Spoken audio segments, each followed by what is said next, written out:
Welcome to Truth Meets Fiction, your home for timeless stories, unforgettable characters, and the kind of content that stays with you long after the credits roll. Whether it's fact, fiction, or somewhere in between, you'll find it here. Let's begin. This episode from the life of Sherlock Holmes will be transmitted to our men and women overseas by shortwave and through the worldwide facilities of the Armed Forces Radio Service. Petri Wine brings you Basil Rathbone and Nigel Bruce in the new adventures of Sherlock Holmes.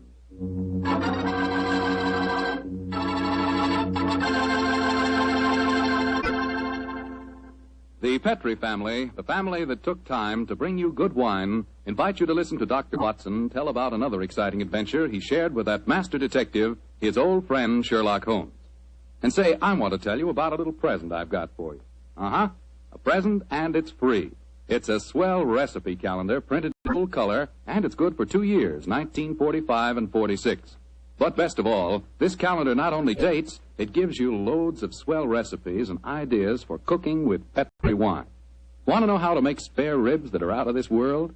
You want to learn a new way to fix liver and onions, a swell way to make soup more delicious than ever. It's a cinch with this calendar handy in your kitchen to tell you how. In fact, this calendar tells you all you ought to know about wine. And remember, it's free. Just write to Petri Wine, P-E-T-R-I, Petri Wine, San Francisco 26, California. Petri Wine, San Francisco 26, California. We'll send you your swell recipe calendar immediately.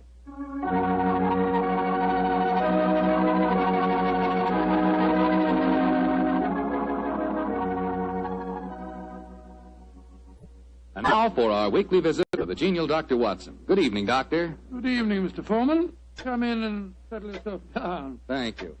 You're looking particularly comfortable tonight, Doctor. Feet up on the sofa and the puppies asleep on your lap. Yes, my boy. The three of us went for a long walk on the beach this afternoon. Monty and Winnie had a running battle with the seagulls. In consequence, they've been fast asleep ever since we got home. Well, I hope you're not too tired, Doctor. I'm counting on a new Sherlock Holmes story, you know. No. I'm all ready for you, Mr. Foreman. In fact, I was going through my notes on the case just before you arrived. Well, last week you told us it concerned a strange society who held their meetings in an underground vault of a furniture warehouse. Yeah, that's right, my boy. Now, down, Winnie. Get down, Monty. No. Down. The story really began one stormy November night in 1887. I was married at the time and living away from Baker Street. On this night in question, my wife had already gone to bed, and I was nodding in front of the fire over one of Clark Russell's fine sea stories. I'd had a very tiring day, I remember. It was about the hour that a man gives his first yawn and glances at the clock, when suddenly my front doorbell jangled discordantly. Our servant Edna had gone up to bed, so I crossed to the window and opened it. It was very dark, but I could just see the outline of a figure standing on my doorstep. It looked like a woman. Suddenly, a cultivated voice called up to me. Is the doctor in? Yes, madam. I'm the doctor. Then please come at once.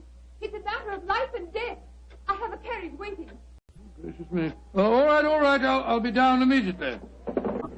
I closed the window, scribbled a note to my wife, grabbed my coat and hat and my bag, and a few minutes later I stepped out of the front door and closed it behind me. The carriage was standing at the curb, but I couldn't see any trace of the lady who'd called me. The only person in sight was an old and repulsive-looking beggar woman, dressed in rags and tatters. After a moment of bewilderment, I spoke. My good woman, did you see a lady leave here a moment ago? No, doctor, she didn't leave. She's still waiting for you. Forgive me, madam, but clothes of yours, I thought you were a beggar woman. There isn't any time to discuss that now. Please get in this carriage. But where's the driver? I'm going to drive. Please get in. Very well. It's only business. Are you sure that you can handle those horses, madam? Of course I can. You should tell me the way you're driving, ma'am. Please don't ask me any more questions, doctor. You'll find out soon enough.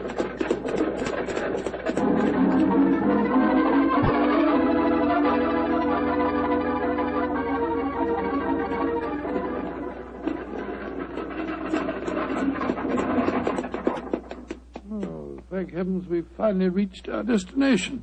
Must have driven halfway across London. Oh, hello. Must be somewhere down near the river. No dwelling places here. Nothing but enormous warehouses. Why have we stopped here, madam? Well, this is where we're going. Please follow me down these steps. I wish you'd tell me where you're taking me. We have a club here in the basement. You'll see for yourself in a moment. It's a very solid-looking door. How do you propose to get past it? I'll show you.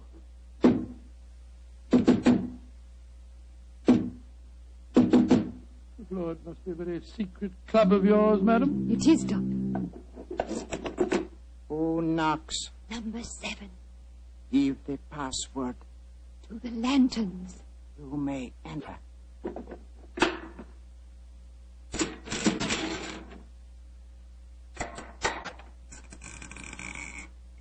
Follow me, Doctor.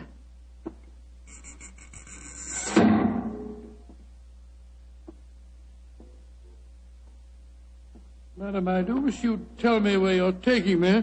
This looks like the entrance to an opium den or a thieves' kitchen. Don't worry, Doctor. You're in no danger. There. Does that look like a thieves' kitchen? Great Scott, I don't believe my eyes. A luxuriously furnished room.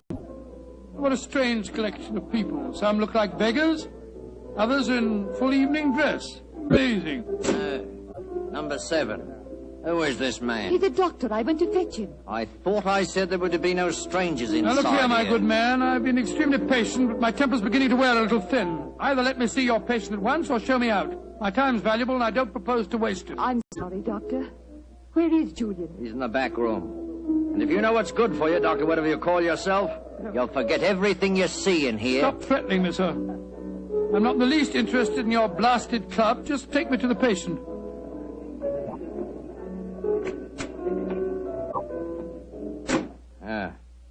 This is the man we want you to examine, Doctor.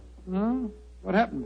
He fell down the stairs leading into the club room. Well, why'd you move him? We wanted him to be comfortable. It's the worst thing in the world you could have done. Never move a person with an injured skull. Is he going to be all right, Doctor? No, madam, I'm afraid he isn't. His neck's broken. He's dead. Huh? Julian, dead. You sure of that, Doctor? Of course I'm sure of it, my good man. I'm afraid you need an undertaker, not a doctor. We must tell the others. All right, quiet, everybody. Quiet. Quiet. Julian is dead. Julian dead? Oh, this is terrible. Who is this man? He's a doctor. Well, better get him out of here at once. We don't want any strangers nosing about. That's right, though. Shouldn't have brought him here anyway. Now, just a minute. I assure you, ladies and gentlemen, I haven't the slightest desire to stay here one moment longer. If you direct me to the door again, madam, I'll try to find a cab myself in this godforsaken district and go home. Show him out and give him his money. Follow me, please. I'm delighted to. Do you mind if I don't drive you home, Doctor? Well, no, I should prefer it.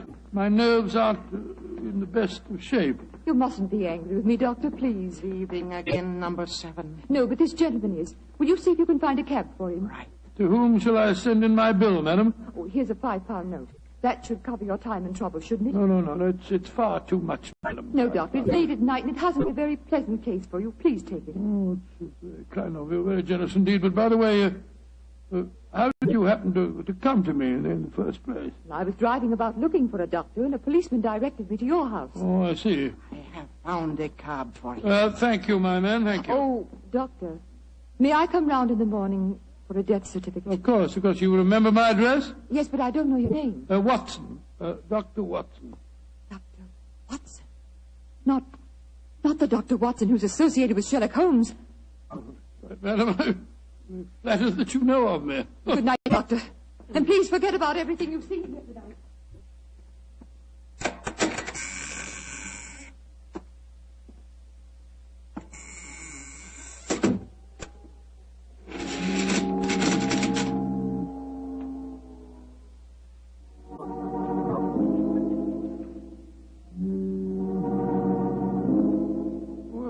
Upon my soul, what an amazing business.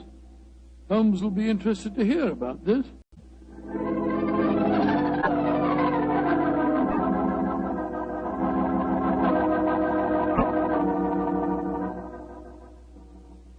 And that's the way it was, Holmes. One of the most curious adventures I ever had without you. Very interesting, Watson. You say this underground cellar was luxuriously furnished. Yes, and the people there were an amazing mixture. Some were in rags and some in evening dress.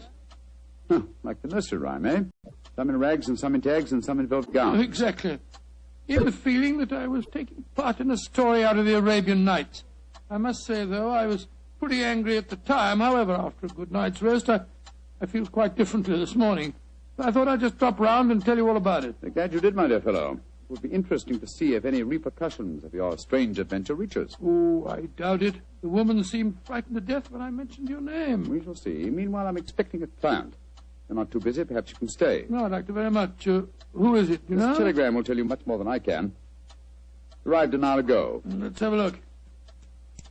Be at your lodgings this morning to discuss our problem. Signed AMS. Pretty high-handed message. Be at your lodgings. Oh, please. What suppose AMS stands for? I was just toying with that problem when you arrived. Would it be the American Medical School? No, there's no such body. It's the American Medical Association. Oh, yes. The imperious tone of the message inclines me to believe that the A stands for amateur. Very possibly.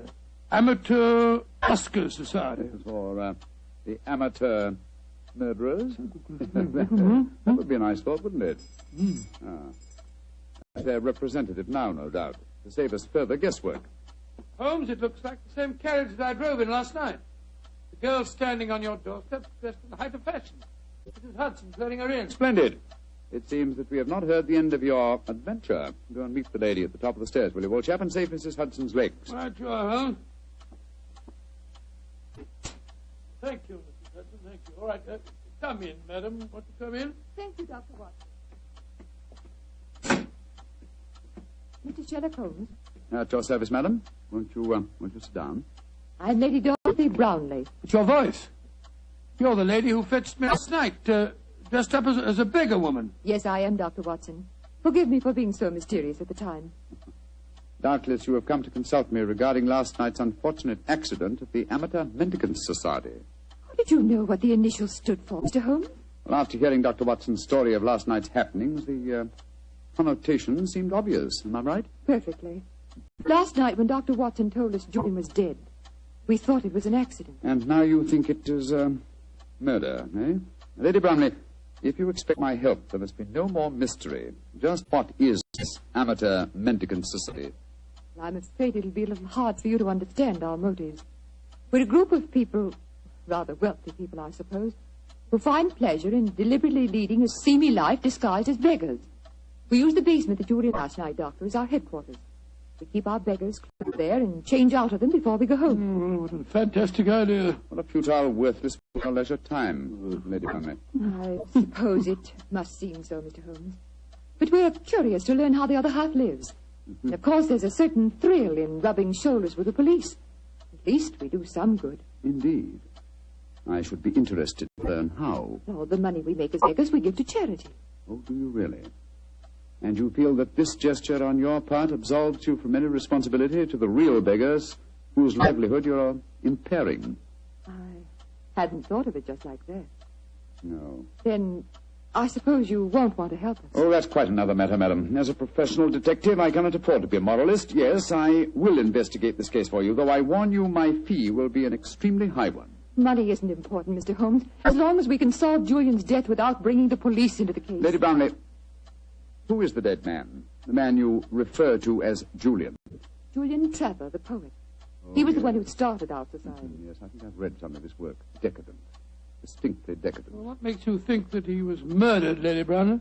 Well, after you left last night, Dr. Watson, there was a terrible scene. You remember Sidney Holt? Oh, was he the big fellow who was so unpleasant to him? Yes, that's the one. Oh, do I remember him? He said that he saw Lord Cecil deliberately trip Julian as he came to the head of the staircase. Oh, Lord Cecil being... Lord Cecil Deerenforth, son of the Earl of Meersham. Oh, yes. There was a bitter argument. Cecil accused Sidney of doing the same thing. Then they had a dreadful fight. It ended up with Cecil threatening to go to the police. So that's when we decided to send a telegram to you, Mr. Holmes. Oh, yes, I see. So the proof of murder depends on such flimsy evidence as to whether the dead man fell or, well, should we say, was pushed? what it seems like. Mr. Holmes, even though you disapprove, please help us, won't you? Yes, Lady Brownlee, I will. Then you come back with me now to our headquarters. I shall join you within the hour. In the meantime, my old friend Dr. Watson can go with you. But Holmes, what can I do without you? You know my methods, old chap. Act accordingly. Oh? Very well, Mr. Holmes. But you promise you'll be there. I promise you that I will be there, madam. Thank you so much, Mr. Holmes. We'll be expecting you. Come on, Doctor. Well, I'll just get my hat and coat. Holmes, what are you up to? Go with her and ask no more questions. I shall join you within the hour. Holmes, there's a glint in your eye. I don't think you believe the story. Of course I don't, Watson. Well, then what? Then go with her, old fellow, and keep your wits about you. The game's afoot.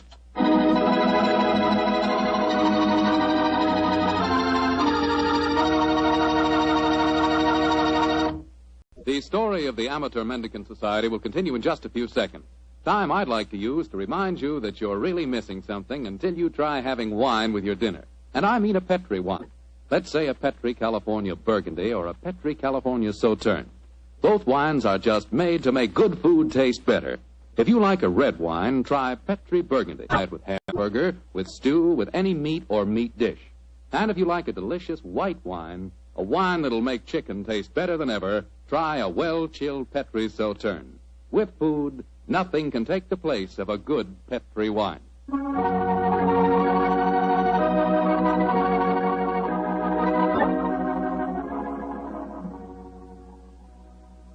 And now back to tonight's new Sherlock Holmes adventure. The Amateur Mendicant Society, a group of wealthy eccentrics who pose as beggars, have come to Sherlock Holmes and Dr. Watson with a problem. One of their members has apparently been murdered, and the famous pair have been asked to investigate the killing. As we rejoin our story, Dr. Watson, still awaiting the arrival of the great detective, is cross-questioning three of the members at the headquarters of this unusual society. I don't find your story very convincing. Oh, don't you now? Well, then suppose you stop asking questions until Sherlock Holmes gets here. He's the man we've engaged to settle this business, not you. We're paying for his services, not those of his assistant. Mr. Holmes asked me to conduct this preliminary investigation, my good man. I'm perfectly familiar with his methods. So keep a civil tongue in your head if you want us to continue with this case. Well, I'm not answering any more questions till he gets here. Insufferable fellow. Lord Cecil, you say that you saw Holt deliberately trip the dead man as he came down the stairs last night. Yes, I did. Well, where were you standing, sir? At the head of the staircase. Holt was beside me, and as Julian came by, he deliberately... Excuse me, number 11, excuse me. What is it? There is a strange man just come in. He is dressed as you when you work, but I do not remember to have seen him here before. He speaks very rough. Did he give the correct signal? Yes, and the password. He must be a new member. I suppose we better see him. Bring him in.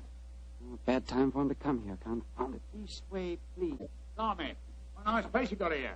Yeah, what a nice place. Certainly do yourselves proud, don't you? Who are you, and how did you get in here? I'll give the signal and the password just like Julian told me to. Are you a friend of Julian? Of course I am. You're coming to meet him here today. Who are you, really? Are we all friends here? Yes, you can talk freely. And permit me to introduce myself. I am Don Luis Jose Fernando de las Torres at your service. Why? Why do you want to join us? When Julian tell me about it, it tickled my, my funny bone. It is a so charming idea to see those of mendicancy. I suppose he's all right. Of course I'm all right. Now, where is Julian, please? He will vouch for me. He's in the other room. He had an accident. An accident? Not a bad one, I hope? A very bad one. Dr. Watson, you better take him in there and break the news to him. Very well, follow me, sir. This is terrible. Please, tell me what happened, Doctor. I'm afraid you must prepare yourself for a shock, sir. Your friend is dead.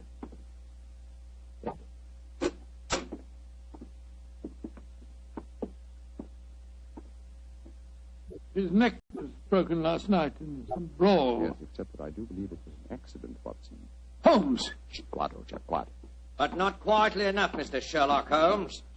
Come on, come back to the others and let all take a look at you. Come on, get moving, both of you. This isn't a pop gun in my hands. Sorry, Holmes, I gave the whole thing away. That's all right, old chap.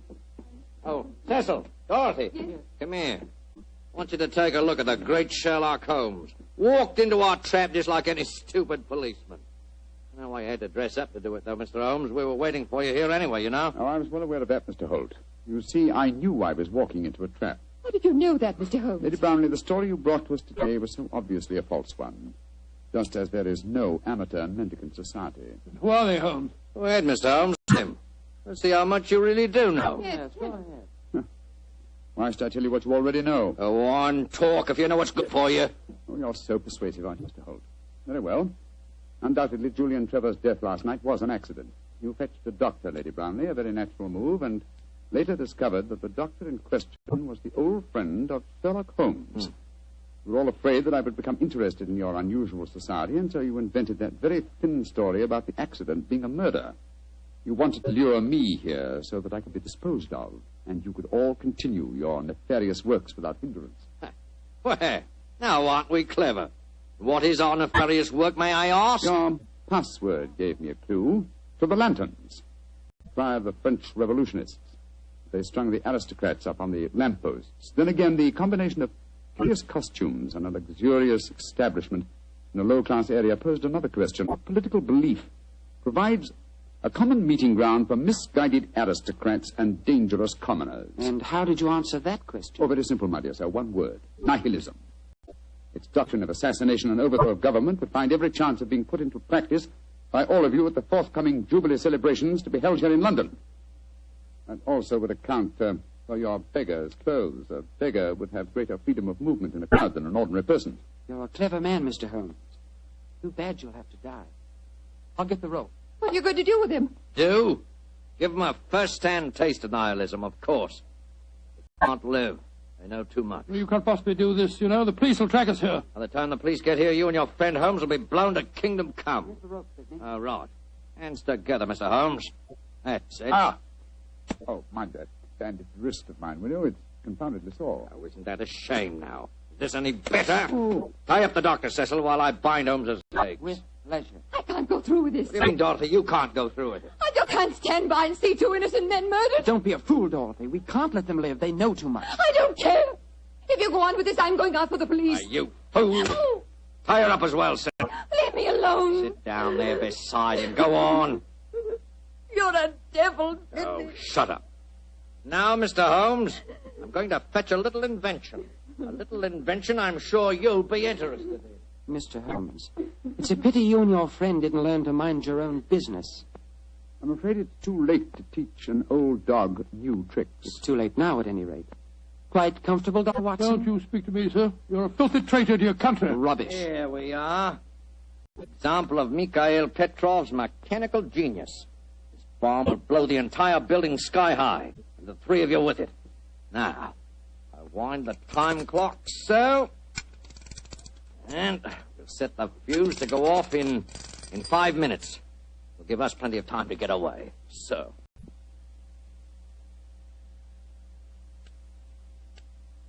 Come on, Sidney, let's get out of here. Right. Charming picture. Three of you bound hand and foot sitting beside each other on the sofa. Well, ta-da, Dorothy. Think of our cause during the 5 minutes. And as for you, Mr. Holmes, and your friend, good riddance to bad rubbish.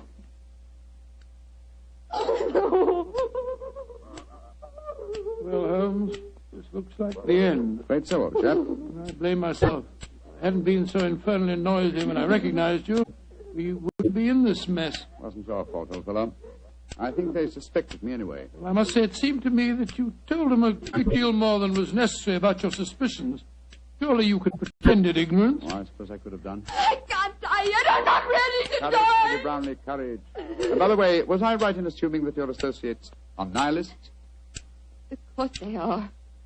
They're planning to assassinate the Prime Minister during the Jubilee celebration. Prime Minister, great heavens, Holmes, we've got to get free. Assuming some miracle happened, we did get free and your former associates were arraigned in court. Would you testify against them? Oh, of course I would. But what chance is there of that? That clock, that devilish clock, why doesn't it stop If it bothers you that much, Lady Brownlee, I'll stop it for you. Holmes, your hands are free. Of course they are, my dear fellow. Bandaged wrist I mentioned just now concealed a razor-edged blade. I cut through the ropes almost before our friends had left the room. Then why did you keep us in the suspense, Mr. Holmes? I wanted to be quite sure that you'd testify in the forthcoming trial, madam. There we are. That renders the bomb harmless. Aha! And that means that the police have sprung the trap that I set for your associates, Lady Brownlee. It's lucky for you that you had a change of heart and prevented you from leaving us. Oh, Mr. Holmes, how can I ever thank you? Holmes, you had the place surrounded with police when you came in here. Of course I did, my dear fellow. Here, undo your ropes. No wonder you were so calm. No wonder you told them so much. You wanted them to show their hands. Precisely, old fellow. And they obliged me most satisfactorily. They attempted our triple murder. They are self-confessed anarchists. And with the evidence of Lady Brownlee, I'm sure that we can put them where they all belong. Considering it barely noon, I think you'll agree, Watson, that is a very comprehensive morning's work.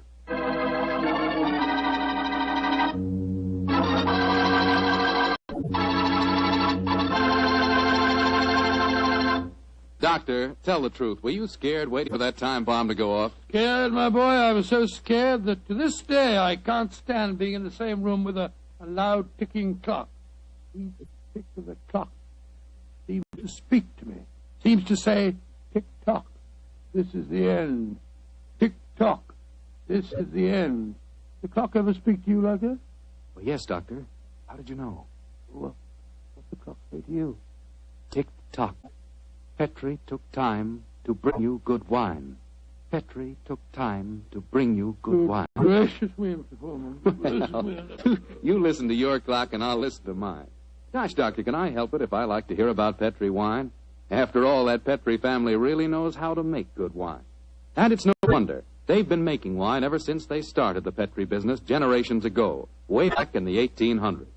And because the making of Petri wine is a family affair, well, they've been able to hand on down from father to son, the skill and experience of each preceding generation. So naturally, when it comes to turning luscious, sun-ripened grapes into fragrant, delicious wine, well, you just can't beat the Petri family, because Petri took time to bring you good wine. Say, don't forget to take time to send for your Petri recipe calendar. It's free. Just write to Petri Wine, P-E-T-R-I, Petri Wine, San Francisco 26, California. San Francisco 26, California. This offer is intended to apply only in those states and other localities where its acceptance is permissible by law and regulation. And now, Dr. Watson, what adventure are you planning to tell us next week? Well, next week, Mr. Foreman, I'm going to tell you a story of old Vienna. The Vienna of sparkling lights, beautiful women, and lilting music.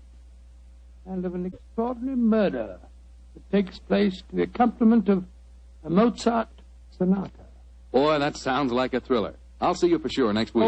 Just a minute. Before I go, Mr. Foreman, I want to urge every registered nurse listening in to get all the facts about the Army Nurse Corps. The Army needs you, nurses, needs you desperately. They'll make you an officer at once and give you every chance to further your post-war careers. So if you're a registered nurse under 45, call at your local Red Cross chapter and get all the details. Or wire collect to the Surgeon General, U.S. Army, Washington, D.C. And if you can't qualify for the Nurses Corps, see if you can't get into essential civilian nursing so that you can release a nurse who does qualify. But do something about it first thing tomorrow, won't you?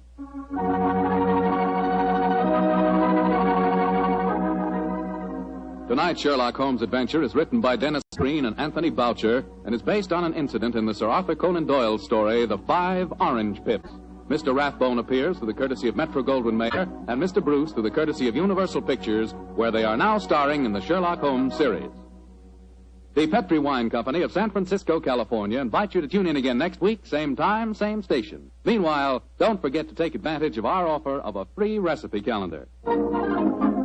Oh, the Petri family took the time to bring you such good wine. So when you eat and when you cook, remember Petri wine. To make good food taste better, remember...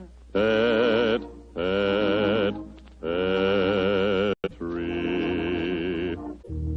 wine.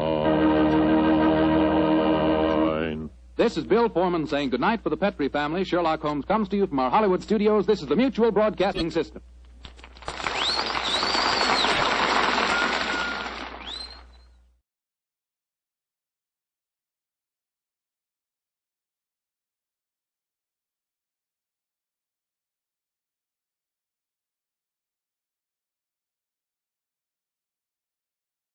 Every story leaves a trace, some in history, others in the shadows. If this one made you think, question, or shiver just a little, you're in the right place. This is Truth Meets Fiction.